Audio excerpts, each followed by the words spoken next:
अस्सलामुअलैकुम वरहमतुल्लाहि वबरकातुहू। आज हम सब मिलकर उन चीज़ों को एक बिल्कुल नई नज़र से देखने वाले हैं जिन्हें हम शायद रोज़ देखते हैं पर गौर नहीं करते। चलिए उस कुदरत को समझने की कोशिश करते हैं जो हर वक्त हमारे सामने है लेकिन हम अक्सर उससे अनजान रहते हैं। तो शुरुआत इसी सवाल से करते हैं। ज़रा एक लम्हे के लिए सोचिए कि ये जो चीज़ें हैं ना, जो हमें नॉर्मल सी लगती हैं, अगर हमने इन्हें पहले कभी देखा ही ना होता तो क्या हमारा दिमाग इनके होने पर यकीन भी कर पाता? चलिए एक मंजर सोचते हैं। एक ऐसे इंसान का तसव्वुर कीजिए जिसने अपनी पूरी जिंदगी में कभी एक भी पेड़ ना देखा हो। सोच के देखिए, उसने ना कभी पत्ते देखे, ना कोई फल खाया, ना कभी किसी पेड़ की ठंडी छांव में बैठा हो। उसकी दुनिया में पेड़ जैसी कोई चीज है ही नहीं। अच्छा, अब आप उस इंसान के हाथ में एक आम की छोटी सी सख्त सी गुठली रखते हैं और उससे कहते हैं कि देखो, इस बेजान सी चीज को जमीन में डाल दो तो इससे एक बहुत बड़ा दरख्त निकलेगा और उस दरख्त पर हजारों मीठे मीठे आम लगेंगे। और हां, हर आम के अंदर वापस ऐसी ही एक गुठली होगी। क्या लगता है वो मानेगा? कभी नहीं। वो तो यही कहेगा, ये तो नामुमकिन है। और देखिए, असल बात यही है, हमने ये सब बचपन से देखा है, इसीलिए हमें लगता है हाँ, ये तो ऐसे ही होता है। लेकिन सच तो ये है कि ये ऐसे ही नहीं होता। ये होता है क्योंकि अल्लाह इसे ऐसा करता है। उस एक मामूली सी गुठली के अंदर उस पूरे पेड़ का ब्लूप्रिंट, उसका नक्शा, उसी ने तो लिखा है। ठीक है, अब एक और मिसाल लेते हैं।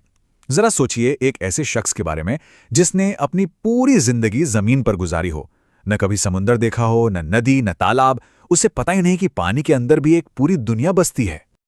अब आप उससे बताते हैं कि एक मखलूक है, मछली, जो पानी के अंदर सांस लेती है, मगर जिस हवा में हम सांस लेते हैं उसमें वो दम तोड़ देती है।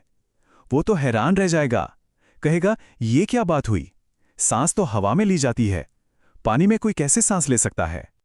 हमारे लिए ये बिल्कुल आम सी बात है ना? लेकिन अगर एक पल रुककर सोचें तो ये अल्लाह की कुदरत का क्या ही जबरदस्त नमूना है। उसने हर मखलूक को उसके माहौल के हिसाब से बनाया है। किसी के लिए हवा में सांस लेना फितरत है तो किसी के लिए पानी में। अब जरा आसमान की तरफ देखते हैं। एक ऐसे इंसान के बारे में सोचिए जिसने कभी किसी परिंदे को फिजा में उड़ते हुए नहीं देखा हो।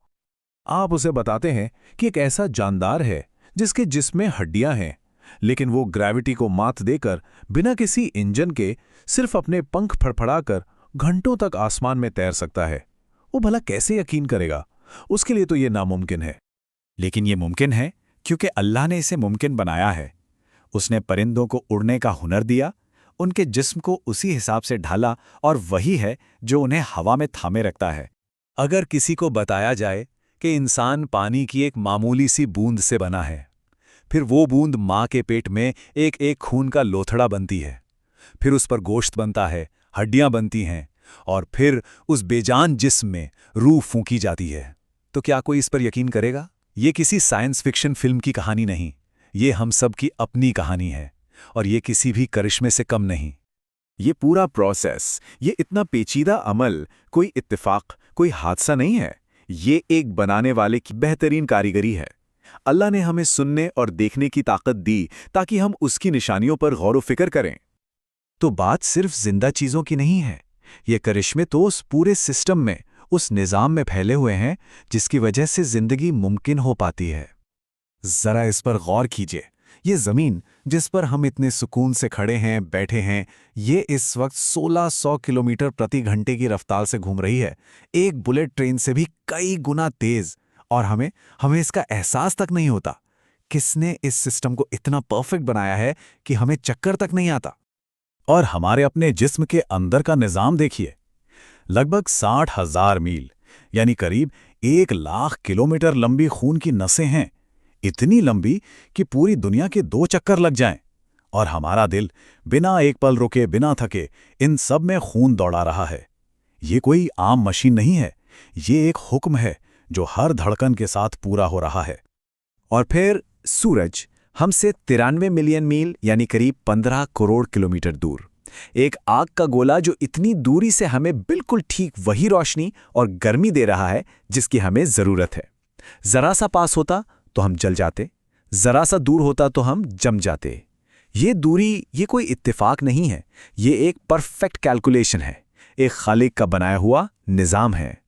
तो इन सब मिसालों से हमने क्या सीखा? यही कि जो चीज़ें हमें नॉर्मल लगती हैं वो असल में नॉर्मल नहीं है, वो सिर्फ हमारी आदत बन गई हैं।